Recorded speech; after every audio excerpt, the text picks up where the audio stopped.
1990 was something of a barren year for Red Dwarf fans. After the third season aired in 1989, the fourth would not be broadcast until 1991. But it wasn't all bad news, as the same year saw the publication of Better Than Life, the second Red Dwarf novel by Rob Grant and Doug Naylor, and the sequel to Infinity Welcomes Careful Drivers. It starts right where the first book left off, with the crew all trapped in the Better Than Life total immersion video game. It's interesting to chart how the features of the game develop over time.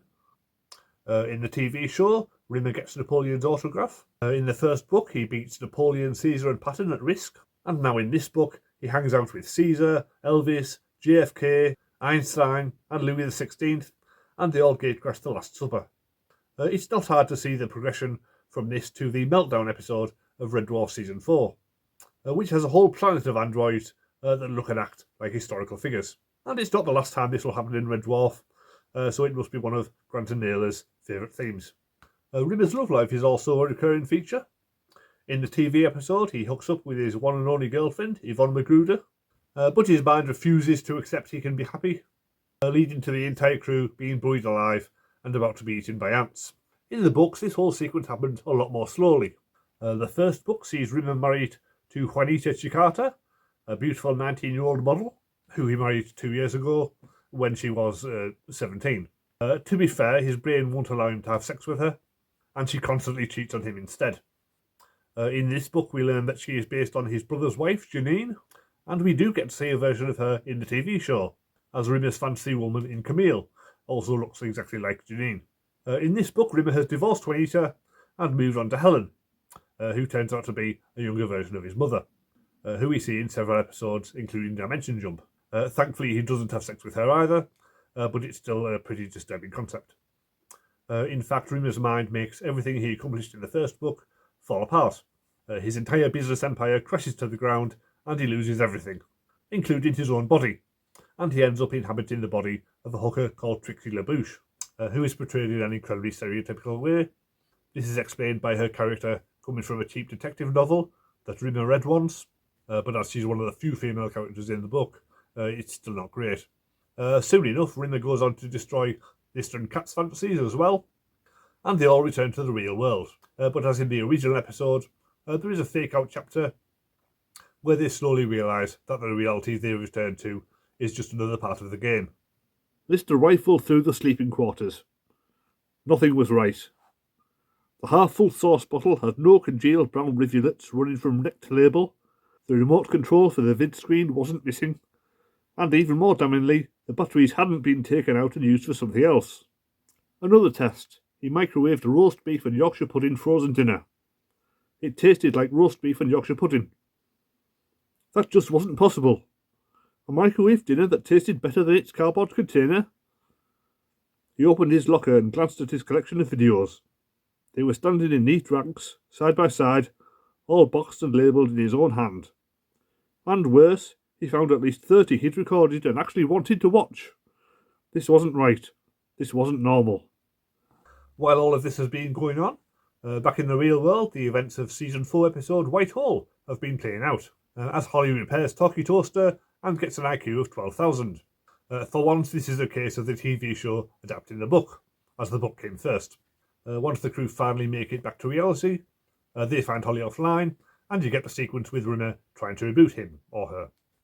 Around this time, we also get the classic Lister Cat scene from Backwards, about fancying Wilma Flintstone, and it makes much more sense in the context that they're recovering from 2 years stuck in Better Than Life, and have nothing to do but watch cartoons all day.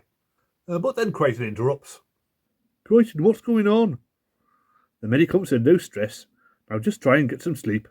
Crichton, I'm not getting on that stretcher until you tell me what's going on. Crichton smiled. If you absolutely must know, there's a tiny little planet that might be possibly headed on a collision course with us, but that's absolutely nothing to worry about, he said soothingly. A planet? It's only a small planet.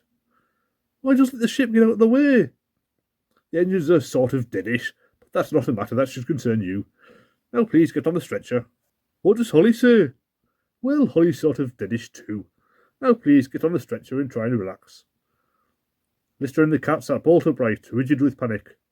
What are we going to do then? We are going to go on a nice little walk down to the cargo bay, and then, depending on how we're all feeling, who knows, we might even do a spot of abandoned shipping. So yeah, in the book, a planet is about to hit them, whereas in the show, it becomes a white hole, which also causes various time distortions, including the classic "So what is it?" scene, which we don't get in the book. The playing pool with planets scene is very similar in both versions, although the on-screen visuals of planets colliding make it much clearer what's going on than just the descriptions that we get in the book. The episode White Hole ends in something of a disappointment, as they just press the reset button and everything goes back to normal. But in the book, this doesn't happen, and Holly remains permanently with a genius level IQ. But hardly any runtime left, which continues on into the sequels. Also in the book, Starbuck ends up crashing on the planet, so we get some scenes from Marooned, with Rimmer and Lister comparing how they lost their virginities. Here they make it clear that Rimmer was lying, so Yvonne Magruder remains his only canonical sexual partner.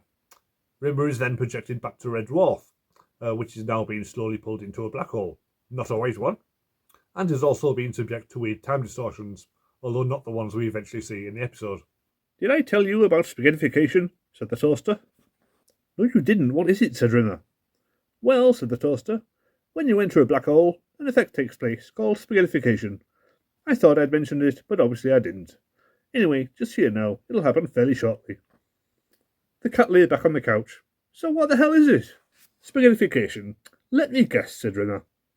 "I can see only two options. One, due to the bizarre effects of the intense gravitational pull, and because we're entering a region of time and space where the laws of physics no longer apply, we all of us inexplicably develop an irresistible urge to consume vast amounts of a certain wheat-based Italian noodle conventionally served with Parmesan cheese. Or two, we, the crew, get turned into spaghetti. I have a feeling we can eliminate option one." Meanwhile, Lister is stuck on the planet, which in a Hitchhiker's Guide to the Galaxy style twist turns out to be Earth. As far as I remember, the TV show never actually explains what happens to Earth in the future, but here we learn it was the repository for all the garbage in the solar system before being blasted out into deep space, which is a strong environmental message, but not very funny. Lister then spends the next 34 years living there with his gang of tame flying cockroaches. Apparently the original plan for Whitehall was for them to adapt this section instead, but it's hard to imagine them doing it, even on the budget that Doctor Who gets today. Once the crew are reunited, it's straight into the biggest lift from the series so far, as we get pretty much a straightforward adaptation of Polymorph, which makes sense as it's still regarded as one of the best episodes from Season 3. New scenes are ready to show the Polymorph's viewpoint, and there's an extended sequence of Rimmer getting angry and going through a playlist of all his most frustrating memories. Apart from that, it's basically a scene-for-scene adaptation of the episode, except for the end, where Lister dies. Spoiler alert. But it doesn't last for long, as Holly comes up with a plan for them to bury his remains on a backwards Earth from backwards, which somehow allows him to come back to life, and after 34 years, aging backwards, he'll be back to his old self again. So it's an interesting read. It falls short of the first book in a number of ways. It's nowhere near as funny, for one thing. The opening section has Rimmer being put through all manner of physical and psychological tortures, which is a characteristic of Rob Grant's solo work, but is not much fun to read about. And the whole Garbage World section is pretty much joke-free as well. Perhaps the biggest problem is that the crew are isolated from each other for large stretches of the book, first in the game and later when Lister spends decades on his own, reducing the possibility for the classic Red Dwarf banter. There's also comparatively little reuse of scripts from the show.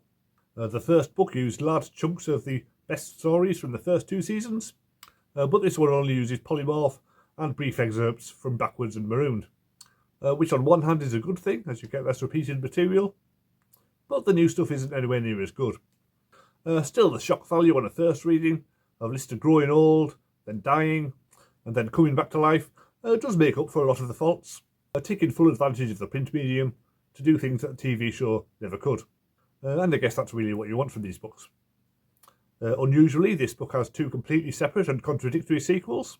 Backwards by Rob Grant, which expands on the concept of the Backwards universe that Lister ends up in, and Last Human by Doug Naylor, which skips over all that to do something similar to Season 6 of the show. I'll be looking at both of them later in the year. So subscribe if that sounds like your kind of thing, and I'll see you next time.